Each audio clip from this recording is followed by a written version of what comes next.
Yes, I'm Josephine, Woghiren Ejele from the Right Direction, London. We are broadcasting from Mez Lounge. With me is my beautiful friend of nearly 40 years, and we are excited to dive into all we have scheduled today. Yeah. Okay. So I know that I've heard and I've seen videos running up saying you can't even buy a bag of rice anymore, and even someone's salary is even more than, or rather lesser than the bag of rice. Than the bag of rice. Yeah. I saw that trending, and that got me thinking: is it because of the fuel subsidy removal that you think there has been an increase in food prices and stuff? Yeah, because everybody needs to get around. So if the local farmers cannot get their goods to the town to sell, how can you buy food? So they pay a lot to come to town. Yeah. So has affected everything, the way of life, things in the market has gone up, housing, your rent has gone up because to maintain your house, you need to buy things, and everything has gone up because everything needs transportation. Okay. So yeah, that has affected it badly. Right. Yeah. And another question I was gonna ask. I heard a lot of people say when they go to the market to purchase probably a bag of rice today, when they go again tomorrow, is a different price. So how can it just be that today is 120 and then tomorrow is 300? What happened overnight? I mean, honestly, I can't. I don't know. It amazes me too. I really can't tell you. I don't want to. I don't talk based on assumptions. I talk with facts. So I can't really answer that because that happened to me. But it is happening though. Oh wow, yeah. Yes. 2 months ago, I bought a bag of rice for 40 something. Let's say 50 something. I bought it last week for 80 something. So I don't know what happened. Yeah. I can't explain it. For me, I would just put this in there. I believe, the sellers, they are taking advantage of what's happening. Taking us back to what we said at the beginning, that human beings can be. Exactly. Yeah, it has to do with government. That's right. Because those bags of rice have been in the storage. So when they just see that, there's a problem. There's a little shift. Wow. Then it because goes, overnight it happens. Yeah, so what happened? yeah, Where did you buy the rice overnight? Overnight, yeah. So let's say you sold this thing just now for 40 something thousand. Then how come the next day is 80 something? It's 80 something. You are taking advantage of what's going on. That's right. You've come to the UK, to do one or two things, and you've been my friend for such a very, very long time, as well as other friends that we have in common. Do you get business opportunities from friends abroad? Because I know you have a lot of friends abroad. Yeah. Do you get business opportunities? Yeah, I do. Actually, most of my friends actually contact me to give a training to people because I love talking. Yeah. I love teaching. So that's why I went into consultancy. Yeah. So people can just call me and say, I need you to gather a group of women and tell them that you can actually you be empowered, but know why you are doing this. Yes. So yes. I get contracts from my friends overseas to say you can train every staff in this company. You can go to, like a foundation. They're trying to empower women. Yeah. But you have to talk to those women that you don't rely on anyone. Just come up with ideas. Let's see how we can support you. So that's what I do. I do a lot of training in different organizations and with foundations. All right, that's very good. Yeah. So which means obviously you get business ideas. Yes, I do. And business support from your friends. Yes, abroad, I do. Yeah. And you have tried it and it's actually worked. Yeah. So in terms of support, do you get support from your friends? Yeah, I do. You I do. I could say I'm an exceptional person. I do a lot from friends. Even before asking, some of my friends don't even know what I'm going through, and they just think about me and like, okay, let me send something to Pat, and that has helped me. Because I look after my kids all by myself. Yes. I don't have a nanny. So when I'm not working, I don't make money. And somehow, that's the period my friends remember, let me send something to Pat. So I think that's why I said I'm an exceptional person because friends remember me just at that time I need help. Yes. So it's been the support system from friends has been wonderful. That's very good. Yeah. That's very good. And the support system, I know you said it's been wonderful. Yeah. For those who don't have the same support system as you, what would then happen to them? Because it really bothers me. I think about it. Do you understand? I think about it. For those who have people who can send money to them, who can help out in any little way they could, but then there are others who cannot. We have people in the village who don't even know where the next square meal is going to come from, So, I mean, is there any form of help at all coming from the government in terms of maybe little benefits here and there? Yeah. I was opportune to listen to. They said there was this essential commodities that they were sharing, and then it was actually locked up in a store, and it didn't get to a lot of people, and that's one of the government officials who actually did that. So things like that is sickening. I know. It's really, really, really, really sad. So how can we get out of that? What do we, is there anything we can do? We here in the diaspora, is there anything you think we can do to help over there? Permit me to go religious. Okay. When I said I was exceptionally blessed, not because I am singled out by God to be blessed that way. Yeah. God has that plan for everyone. No matter where you live, back in the village, God just designs this help to you. Okay, now you're talking about diaspora. Even if you get someone, when you're here and get someone, the person will take those things rather than give it to the people who need it. Okay. So I think research. Yeah. Not just asking someone that lives in the city, but getting someone back then, maybe a farmer getting someone to give me names of people. And when you come, you go straight to them because you have decided to help them. Yeah. So there's no comfort in this. You have to be like them to say, I'm going to the real source. That's right. But everybody in the cities, when you ask them to do this, because they feel this is an opportunity, they just lock it up so it doesn't get to them.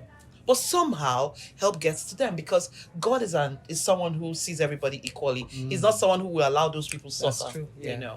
So we're also doing a drive called Hunger in the Land to assist those that are physically challenged in Nigeria. So is there any form of help coming from the government that you think we should know about? Well, I'm going to talk from my own experience. I don't want to assume. Okay. Because I have a physically challenged child, I see more of organizations and individuals who come out to want to help. Okay. I'll give you an instance. 3 months back, there was a lady who turned 50 and the owner of the school my son goes to invited me to come, and I didn't know why. So when I got there, the lady says that she's not going to do a big party. She wants to just pick 5 kids. She's going to sponsor and everything they need, she's going to give them for 1 year. Okay. And that was amazing. Wow. That's just one person. Because that's what she wants to give back for the gratitude she has to God for sparing her for 50 years. So I see more of individuals and organizations reaching out to disabled children. Yes. There was also another time an organization came and they gave my son and other children a wheelchair. Oh, wow. So things like that. If we wait for government, these children will just be, they won't grow. So but when you get this encouragement, you see them smile. When you go to the schools and you see them smile and they want to tell you thank you, but their form of expression, you will just be amazed. Of course. Because that's my profession. I work with them here in London. Okay. So are these organizations, are they charitable organizations? Yes, they are. They are charitable organizations. Yeah. So you haven't even heard anything from the government to even help the physically because challenged? Even if government announces it doesn't get to the real source. No. Oh, wow. The person in charge will always mess it up. It doesn't. I've never heard, at least my son's school has been there for over 10, 15 years. I've never heard the government go there. And that's where you have a lot of physically challenged children. This is not fair. You can't just, here in London, I'll give you an example. Here in London, the benefits you get here for the physically challenged children is more than the children who are not physically challenged. Yeah. You know, you get disability, DVLA, disability living allowance.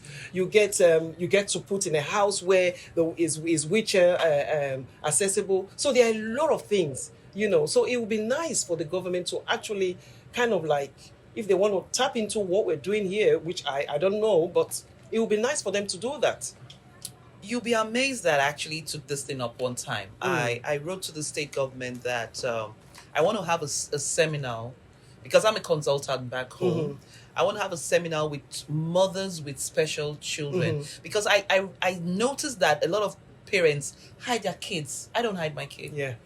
So they lock them up. So I wanted to enlighten them, give them, encourage them, bring them out. Let's see how we can help. So to do that, I wanted a large audience. Okay. So I wrote to the state government through the First Lady. Yes. Now, even to get to the First Lady, they would not allow me. They gave me an appointment for her for like 1 p.m. I was there 12 o'clock just to be on time. Yeah. And I got there and the PA was like, "Oh, sorry, you can't see her. We have to reschedule." And I was like, "But we have been going back and forth. Guess what?" And the First Lady was just walking past. I saw her. I walked up. I'm that kind of bold person. Okay. I walked up and I actually knelt down. And she was like, "What's going on?" And I said, "I came here for this reason." And she was like, she's not aware. She wasn't aware of the appointment. She wasn't aware. So she still said, "Could you give your proposal to my PA? Okay. And I'll get back to you." The PA never got back to me because I kept on calling. Yeah. So what they did, the PA now wrote another proposal using my idea, and they sold my idea, saying that it's theirs, and they publicized it, but that was the end. So people made money from my idea, but it never got to the people. We were saying you have friends of over 30 years, and most of them are abroad. Yeah. I believe they don't come home because of security reasons, kidnapping, and electricity shortage. Yeah. So many more. So what would you like as a citizen, a good citizen of our homeland? What would you like the government to fix so that people like us can come home, be free, and not looking back to think something's going to happen to us, and what would you want the government to do? The security. Yeah. Topmost. Security and light. You can't function in darkness. Yes, of course. There are times you call me and I can see you in the light and you can't see me because I'm in the dark. Yeah. And the security, even for me living there, once I get home by 5 or 6, I don't go out anymore because you're scared of what will happen out there. I noticed you were asking me some days ago, you were like, "Oh, are you still out at this time of the night? Yeah. Are you not scared?" Yeah. Back in Nigeria, we're already 5 o'clock, we are indoors and stuff. And I said to you, and I told you, I said, no. To give you a good example of the insecurity from where I come from, schools were supposed to be opened last week, but they're going to have an election in the next few days. Yes. They postponed the resumption because they are scared of the kids being kidnapped or something happening. So you can, if not for the insecurity, because of the election. So you can imagine, even we back home, we are scared of our lives for our kids. So just take, for instance, you are coming. That fright will not want you won't want to risk your life. Yes. I know a lot of friends who say, "I don't want to go home now because election is coming," and that really freaks me in the sense that when we had our election here, everywhere was dead quiet. And it was just going through my head. I was like, but in Nigeria, we're fighting, they are burning cars, they're doing a lot of things, destroying shops and all whatnot. Nobody's safe. Nobody's safe. Honestly, I'm happy they postponed the resumption because even if they didn't, my kids won't go to school. My kids won't go to school. So I'm happy. So it's really, really that bad. It's bad. Like that. It's bad. Wow. Having said all of this, how much are you looking forward to seeing your old friends? Because they don't know you're here. Yeah. It's kind of like a surprise. Yeah. And then we are having this drive of hunger in the land as well. Okay. So we all came together to, obviously we're going to do different things for charity. Okay. Some people are going to sing and just do anything that would kind of like, be interesting for us to obviously raise money for the charity. Yeah. Yeah. So what's your excitement? I'm really excited. When I was coming, I was nervous. Okay. Then I finally got here and I was like, there are some friends of mine I've not seen for, let's say, 40 years. So I'm really excited. It's really going to be exciting. Excited. That's nice. That's nice. And you never can buy this friendship anywhere, no matter how rich you are. True. So this kind of feeling is priceless for me. Yes. And this is what keeps me going. I'm not enticed by flashy things. I'm enticed by the bond, the foundation, a solid foundation. Yeah, loyalty. So these friends are my solid foundation. They know me when I was small, so there's no two-faced about it. So I'm the really way excited. they've seen you, how you're growing up, is still the way you are, and that's how you see them as well. Which is very good, and it makes the friendship flow and loving and beautiful. I'm excited as well. I can't wait to take you in there and everybody shouts. So that's quite interesting. And thank you so very, very much for giving us your time, for kind of like, I know you were a little bit stressed when you came in. Because I'm not used to the system. The system. Now you see, this is just London. You know, everybody has their calendar. Everybody has a schedule. Schedule. You have to. You can't just say, "Oh, I'm coming." No, that's the way we are back home. It has to be planned. We just call. I'm in front of your house and we open the door. That's it. But I see that as different. It's totally different. You have to tell someone a day before. So he plans. Not even a day before. If I'm coming to yours, I'll have to tell you a week before. Oh. Yeah.